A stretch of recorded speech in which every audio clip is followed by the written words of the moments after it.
La dame là, elle a un bébé. Est-ce que vous croyez qu'ici il y aurait une assistance qui laisserait passer les gens qui ont des bébés devant, ou qu'il y a une de ces bécasses là qui s'apercevrait qu'en fait les bébés ils sont lourds et qu'on est grave chargés et que faut nous laisser passer? Non. Ça fait 30 minutes on attend pour un passeport quoi. Voilà.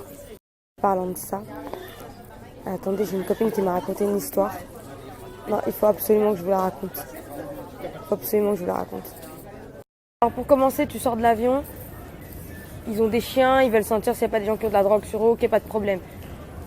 Je suis la seule qui a un bébé, un porte-bébé, des valises, envoie pas le chien sur moi s'il te plaît. Envoie-moi encore ton chien, tu vas voir ton chien où il va finir.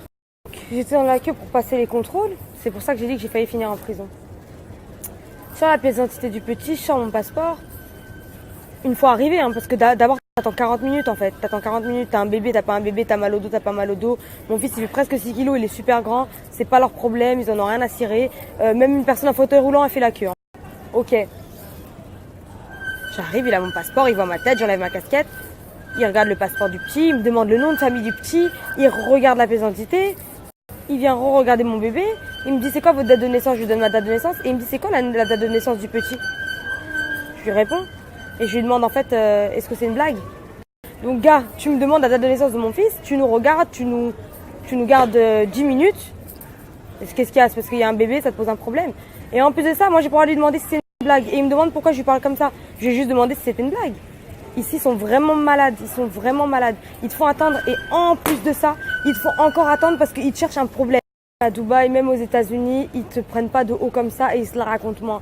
J'hallucine, la vérité. Tout ça pour dire, les gens qui se croient au-dessus, là, qui ont des postes à responsabilité ou qui ont des postes en relation avec l'État, donc du coup, tu crois que tu es un dieu vivant, un jour, ça va vous retomber dessus. Franchement, la vérité, vous bombez trop. Redescendez. Je peux vous dire que la journée commence très très bien. J'ai commencé la journée en râlant. Tellement je me suis énervée, je me suis fait une rougeur ici, là, qui sort de je sais pas où, il n'y a pas de bouton. Hein. C'est une rougeur. Punaise. Et attendez, je vous ai pas raconté l'histoire que... Je sais pas si c'est une copine à moi ou si c'est quelqu'un de ma famille, je me souviens plus. C'était cette semaine qu'elle m'a raconté. Elle s'est pas fait embrouiller, s'il vous plaît, parce qu'elle était enceinte, elle est passée en caisse prioritaire à Carrefour. Par une personne qui était dans la queue. Elle s'est fait embrouiller, oui, vous êtes enceinte, vous n'êtes pas handicapé. C'était pour en revenir au fait qu'ici, il n'y a aucune assistance. Et que même si tu as un bébé ou que tu as je sais pas quoi, il te manque un œil, ou il te manque une jambe ou un bras ou tout ce que tu veux, tu dois attendre comme tout le monde. Enceinte, hein, s'est fait embrouiller à la caisse. Fallait m'embrouiller moi. J'ai jamais pris la caisse prioritaire enceinte, jamais, jamais. Parce que Dieu merci, j'ai eu une bonne grossesse.